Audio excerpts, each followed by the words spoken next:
ছাত্র জীবন থেকেই বললাম মুক্তিযোদ্ধারা তাদের যে কর্তব্য হাজির করেছিল সেই কর্তব্যে জীবনের ঝুঁকি নিয়ে তারা তাদের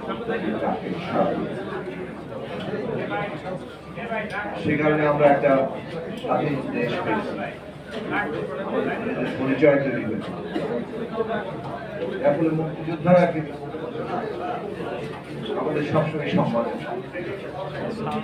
কিন্তু মুক্তিযুদ্ধ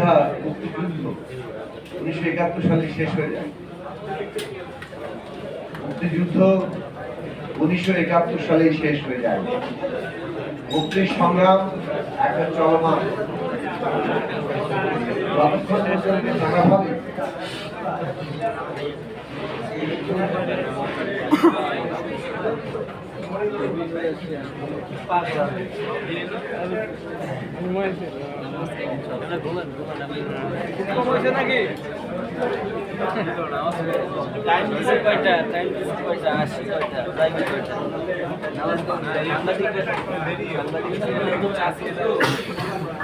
যে কথা বলছিলাম, মুক্তি সংগ্রাম 1971 সালে শেষ হয়ে যায়।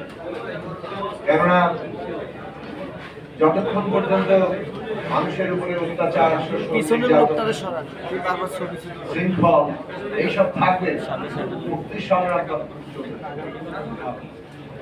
71 সালের মধ্য দিয়ে মানুষের যে আকাঙ্ক্ষা তৈরি হয়েছে যে একটা দেশ হবে, রাষ্ট্র হবে, যেখানে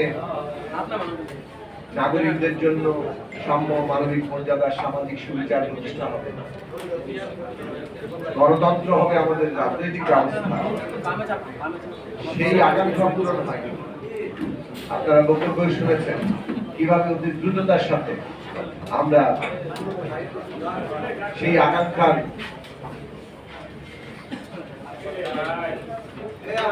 দেখেছি,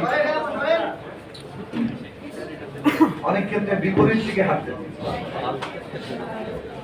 একদলীয় শাসন, গণতন্ত্রের হত্যা করা, মানুষের উপরে অত্যাচার, নির্যাতনের রাজত্ব করে তোলা, রাষ্ট্রের রাজত্ব কাজ করা, এইসব আমরা দেখছি। এর বিরুদ্ধে যে মানুষের ক্ষোভ, লড়াই, সেই ক্ষোভ লড়াইয়ে আমরা যে কোনো নতুন ব্যবস্থা প্রতিষ্ঠা করতে পেরেছি তা না।